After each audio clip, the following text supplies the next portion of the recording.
off rails cause the brother couldn't pay. Homies try to rob me, wonder what they gon' take. So I stood on my own 2 feet, look them dead in the eye, tell them take my faith. And at the time I was off Garnett and the gang saw me and tried to invade my space. I was tuned in the crib and my heart wouldn't get for a man getting in my face. When my time come around. So it's been since 2014, since your first album came out. This album is the next album to come out, 2017. So a lot has happened in our nation and world. Definitely. And you've been very vocal about racism in the past, in your past albums. How does that play out in your new album? In my new project, Album of the Year, one of the concepts that I explore over throughout the whole project is the concept of sonship. The posture of being a child of God, knowing your identity. I think most people would say that justice and equality is important, but I think me having an understanding that it all comes from us being reconciled with God first. So the thing that really kind of gave me more of a missional approach with what I already was doing with Black Lives Matter and just different movements was me thinking of it in terms of a family. Like if we think of an orphan who is reconciled with their father, when you know who your father is, you also find out you have brothers and sisters you didn't know about. And I feel like it's the same way with our world. Mm-hmm. Us being reconciled with our father, us being reconciled with God, and knowing not only, what he calls us and who he calls us, but it also allows us to value the people around us who he loves as well. Mm-hmm. Mm-hmm. So. Okay. So you've been playing in a lot of clubs. How is that? I mean, it seems kind of intimidating. So what's funny about that, initially I used to go in clubs and be really nervous about doing my set. Just being nervous about how people would perceive the music, whether people would respond, whether people would kind of be just this isn't the time for that. And one thing I've learned is that when you go somewhere and you give people truth, it completely changes the culture of the environment. So I've done events where I've come in and did my set, and then someone will come after me and they're talking about, drugs, sex, and money. Mm-hmm, mm-hmm. And now it's like your audience doesn't respect you. Your mm-hmm. audience doesn't feel you because they've just witnessed something that fed their soul, that gave them hope and inspiration.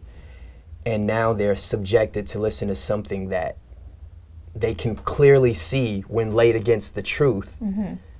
is not good, mm-hmm. is not true, is not honest. And it's kind of changed my posture to a more confidence of not only what I carry, but to the venue and to the other artists. Hey, I hope you go before me, or I hope your content is true. Because for you to go after me, after what I'm giving the people, and after the message of hope that I'm sharing with the people, no one's gonna feel you. Mm-hmm. And I think with that boldness, I think it changes my posture to a more confidence to walk in those atmospheres and just be me. Mm-hmm. Yeah. How do you think artists are going to change the world, or should change the world? I believe the artist provides the lens that the world sees through. And when I say artists, I don't just mean musicians. I'm talking filmmakers. I'm talking even just your street drummer. What we mm-hmm. do is we take the heavy issues of life, we internalize them, we let them sit here in jail with our own personal life experiences and what we've been through, but we give it back to the world in a way that they haven't necessarily been able to see it. So when you see a film that touches you deeply because you've now seen an injustice happen to someone on film, but you've mm-hmm. also been able to see their background before the injustice happened, you now have a closeness mm-hmm. that film allows you to see of someone who maybe you wouldn't have come across in your own world. That's the power of a film. Or you can listen to a melody, you can listen to an opera, you can listen to something so beautiful that embodies a feeling or an emotion. that you may not have been able to put into words, but you know it fits with what you've been feeling or what you've been seeing. And I think art does just that. And I think that the more that art becomes conscious of its ability to do that for people, I think the more the world moves forward. I think artists help the world by understanding that we have that ability to capture those emotions, those feelings, and the things that are going on in the world around us, and paint them in a way that the world can actually see them in all dimensions, not just from one perspective, but that it actually touches everybody. Okay. You mentioned earlier that your album was about sex, drugs, and money. Can you expound on that a little bit? I just want to understand a little bit more about the project itself. So one thing I've realized is that story is the language of the culture. You can hit someone with facts all day long, but what someone is going to remember is a story. Jesus was so impactful because he gave people cultural stories or cultural things that they understood, but he gave them the gems of the kingdom within that. And I want to do the same thing. With the themes that are prevalent in hip-hop culture, I want to give you, the kingdom gems, sowing and reaping. I want to let you know about the Holy Spirit. I want to let you know about, justice. It's so many things. Like my album is actually a series of parables. So what I did was I went through and biblically found like my favorite parables from the Bible, but I told them in like a modern hood novel way, where it's like you have to dig for the gem, but the gem is there. You've got the story of the Samaritan woman, modern day hood story. There's a woman, she's been through so much. She's been in the strip club, she's been in the streets, she's got a bunch of kids. Culturally, the world doesn't believe that we should value her. Culturally, the world doesn't believe that she has any worth. Culturally, the world might say that somebody shouldn't even talk to her. What if we tell that story and we show that she is valuable, we'll still accept her past her flaws, and will still have relationship with her and desire relationship with her, even though the culture deems her unworthy. So my album has that feel. It has that feel like this is a story within a greater story, a series of parables, but at the same time, it doesn't lose any of its hip-hop originality and feel. Talk about the cover of this album. So I'm a dreamer. I have dreams, and I try to do my best to bring the visions that I have in my head to reality. And I always felt like there's an aspect of myself, all of humanity, that identifies with that royal king aspect of who we are.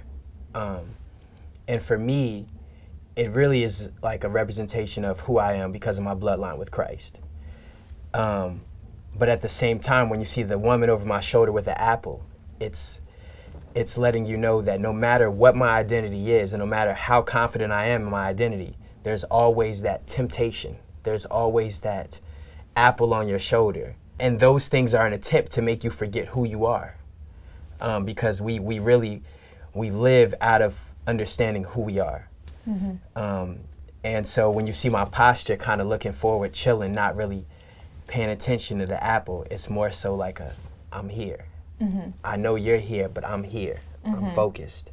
So I wanted to show people that and kind of bring that idea that I had in my head kind of to the manifestation.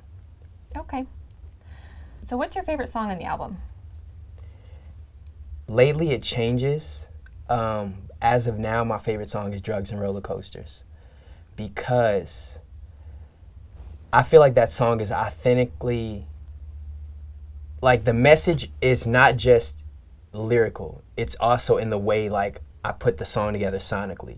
You're listening to the song, and the concept being drugs and roller coasters is that, it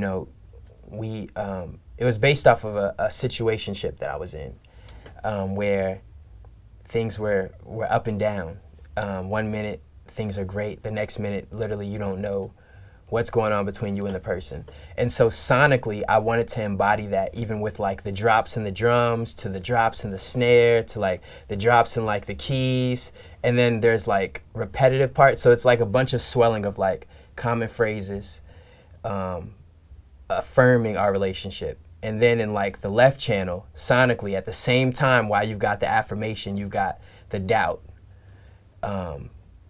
And you're kind of like living in these two tensions that are constantly swirling around. And then as instruments fade in and out, literally there's a common theme.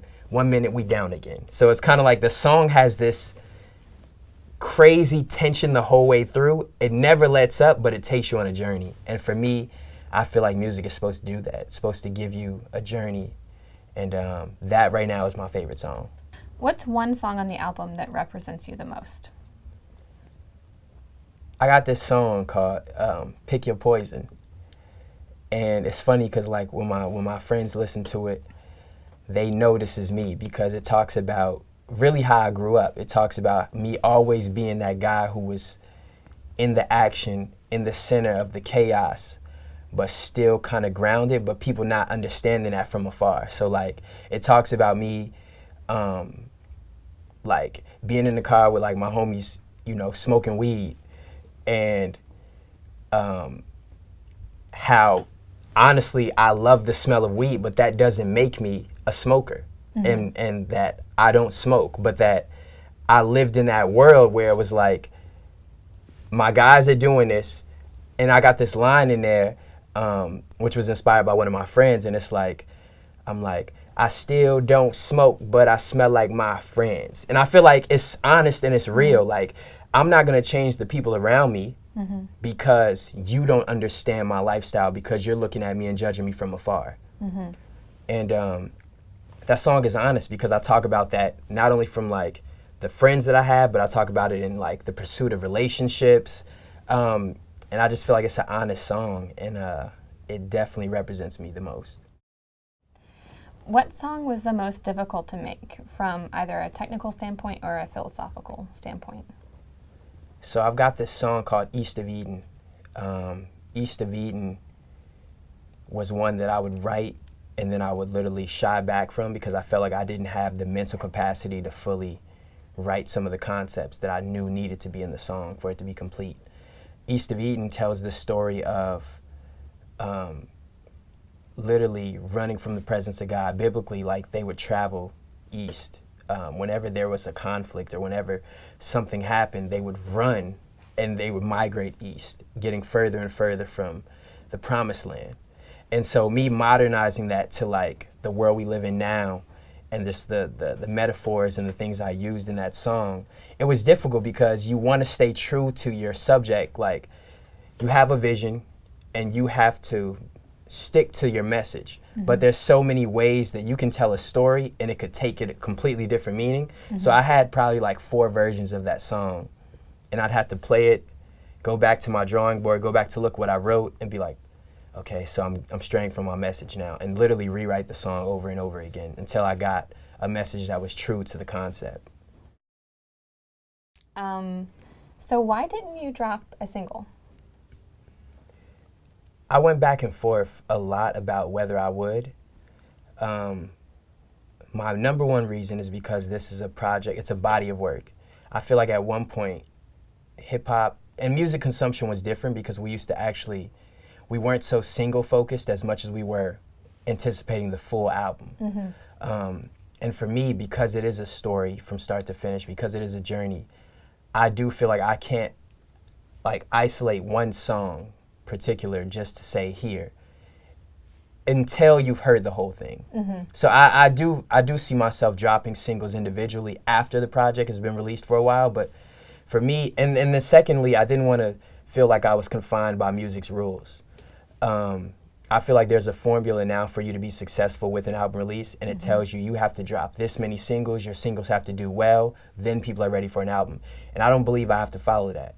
I believe that in the true vein of creativity, you do what's in your heart, and you sticking to what's in your heart is what makes things successful. And so me feeling like I have to give people one single because that's all their attention span can hold, I don't want to feed into that. Like, I feel like I can give people a body of work that is so engaging, that is so culturally relevant, that they will listen to the whole thing, whether I give them a single or not. Okay. What is the most difficult thing for you about making music and making an album in general, from start to finish? The most difficult thing... I know that's a big question, but... It is. But the most difficult thing is getting the project done. So I always start with a brainstorming sheet, and usually it's years before the project is started. Like, I had this brainstorming sheet started in 2015. I had my concepts, I had my topics. I didn't necessarily have all my song titles, but I had a good number of where I wanted to go, subject matter, things like that. My challenge is always actually making that a reality.